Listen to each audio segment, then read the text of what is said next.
Kako je izgledao Beč 92. treće sa puno naše raje iz Bosne, iz Hrvatske, iz Srba, i muslimana, i Hrvata, svi zagledani negde u ovom pravcu? Ili jesu li bili, mislim, bili su zagledani, nema gde. Ali sigurno je da smo bili podijeljeni. Jel jeste? Da, sigurno. Zato što ljudi krivicu svog dolaska tamo ne preuzimaju dio neke svoje kolektivne odgovornosti koje možda pripadaju, nego uvijek u nekoj drugoj.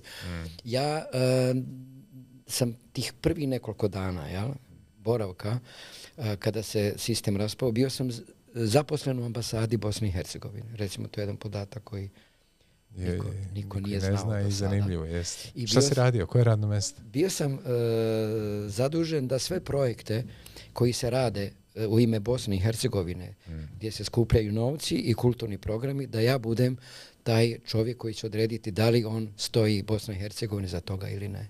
Jasno. Koliko si ostao tamo? Pa nekih 4-5 mjeseci, onda su došle stranke i ja sam naravno morao da odstupim, jer su dolazili drugi koji više vole. Jel ti ponuđena stranka? Ne. Član? Nije.